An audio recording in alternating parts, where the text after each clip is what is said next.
வணக்கம். உங்களை அன்புடன் அழைக்கிறது அன்னை மீனாட்சி சமையல்.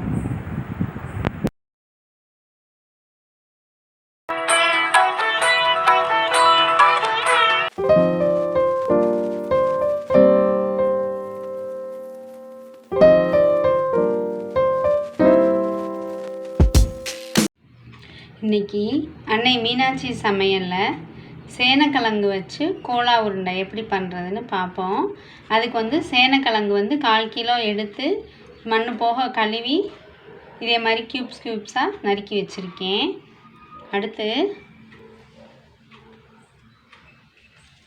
தேங்காய் சில்லு 2 சில்லை இதே மாதிரி பொடி பொடியாக நறுக்கியிருக்கேன். காரத்துக்கு தகுந்த மாதிரி மிளகா நான் 5 மிளகா எடுத்திருக்கேன். சோம்பு 75 கிராம் போல் பொரிகடலை எடுத்திருக்கேன். சோம்பு ஒரு டேபிள் ஸ்பூன் எடுத்திருக்கேன். கறி மசால் பொடி, ஒரு துண்டு இஞ்சி, 3 வெள்ளைப்பூடு, கொஞ்சம் மஞ்சத்தூள், ருசிக்கு ஏற்ப உப்பு, பொரிக்கிறதுக்கு எண்ணெய், வெங்காயம் 3 பெரிய வெங்காயம் பொடி பொடியாக நறுக்கியிருக்கேன். கொஞ்சம் மல்லி, கறிவேப்பிலை. சின்ன வெங்காயம் போட்டாலும் டேஸ்ட்டாக இருக்கும். நான் இன்றைக்கி பெரிய வெங்காயம் போட்டு செய்கிறேன். வாங்க எப்படி செய்கிறதுன்னு வீடியோவில் போய் பார்க்கலாம். அதுக்கு முதல்ல மிக்ஸி ஜார் எடுத்துக்கணும். அதில் நான் இந்த பொடி க்யூப்பாக நறுக்கின சேனக்கிழங்கு போட்டுறேன். 1/4 கிலோ இதை எடுத்து நறுக்கியிருக்கேன். இதை முதல்ல அரைச்சிட்டு வந்துடுவோம். இப்போ சேனக்கிழங்கை நல்லா அரைச்சிட்டு வந்தாச்சு. தண்ணியெல்லாம் ஊற்றலை, வெறும் சேனக்கிழங்கு தான் அரைச்சிருக்கேன். இதை ஒரு பவுலில் ட்ரான்ஸ்ஃபர் பண்ணிக்கிடுவோம். இப்போ பவுலில் ட்ரான்ஸ்ஃபர் பண்ணியாச்சு. இப்போ நம்ம என்ன பண்ணுறோன்னா, இதை எடுத்து வச்சுருந்த தேங்காய், இஞ்சி, பூண்டு, மிளகா வத்தல்,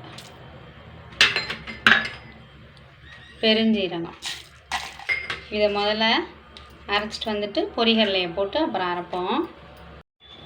இப்போது தேங்காய் மிளகாலாம் ஓரளவுக்கு அரைச்சிட்டு வந்தாச்சு. இதோட பொரிகடலை எடுத்து வச்சுருந்த பொரிகடலை, ருசிக்கு ஏற்ப உப்பு. இப்போ இதோட சேர்த்து கறி மசால் பொடி, இது எல்லாத்தையும் சேர்த்து அரைச்சிட்டு வருவோம்.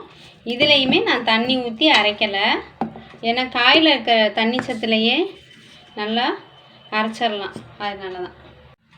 இப்போது இந்த மாதிரி பவுடராக்கி அரைச்சிட்டு வந்தாச்சு. இப்போ நம்ம சேனக்கிழங்கு ஏற்கனவே அரைச்சி வச்சுருக்கோம் இல்லையா, அதோடு சேர்த்து இது எல்லாத்தையும் போட்டு பிசைவோம்.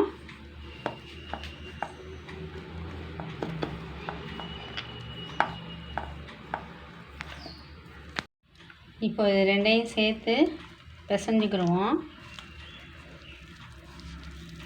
இப்போ இதோட எடுத்து வச்சுருந்த மஞ்சப்பொடி, பொடியாக நறுக்கின வெங்காயம், பொடி பொடியாக நறுக்கின மல்லி, எல்லாமே கழுவி எடுத்து வச்சுருந்தது தான். கறிவேப்பிலை, அதையும் இப்படி நல்லா கிள்ளி போட்டுக்கிடுவோம்.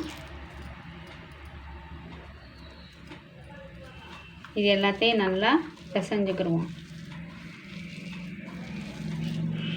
உங்களுக்கு காரத்துக்கு தகுந்த மாதிரி நீங்கள் போட்டுக்கலாம். சேனக்கிழங்கு எப்படி நறுக்கணும் அப்படின்னு நம்ம ஏற்கனவே சேனக்கிழங்கு சாப்ஸ் பண்ணதில் காமிச்சிருக்கேன். உங்களுக்கு அந்த லிங்க்கையும் டிஸ்கிரிப்ஷன் பாக்ஸில் தரேன், நீங்கள் அதுவும் போய் பார்த்துக்கலாம். சேனக்கிழங்கு சாப்ஸ் எப்படி பண்ணுறதுன்னு தெரியலைன்னா பார்த்துக்கலாம்.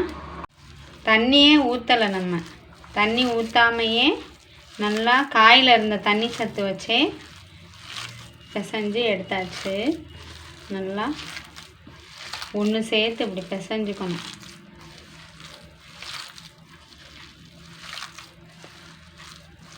இது நல்லா பிசைகிற நேரம் நம்ம சட்டியில் எண்ணெய் ஊற்றி காய வச்சுக்கிடுவோம். எண்ணெயை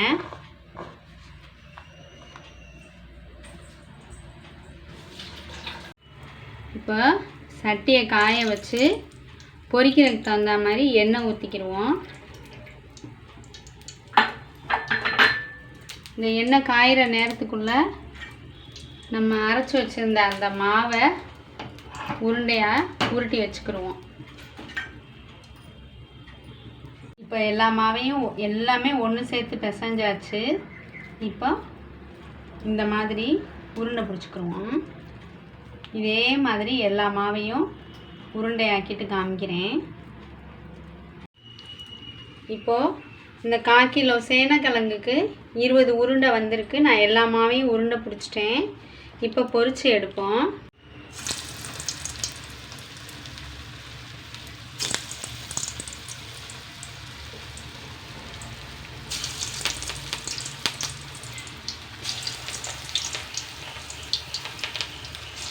கொஞ்சம் பொரிச்சு எடுப்போம். இப்போ ஒரு சைடு வெந்துருச்சு, இன்னொரு சைடு திருப்பி போடுவோம்.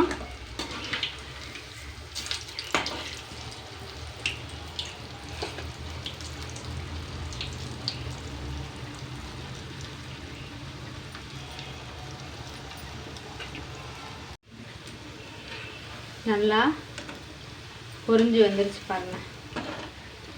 இன்னும் கொஞ்சம் சத்தம் எனக்கு நிற்கவும் எடுத்துடலாம். எல்லா உருண்டையும் உங்களுக்கு பொரிச்சு காமிச்சு எடுத்து காமிக்கிறேன். பொரிச்சிட்டு இது சத்தம் நின்றுச்சு. இப்போ எடுத்துருவோம்.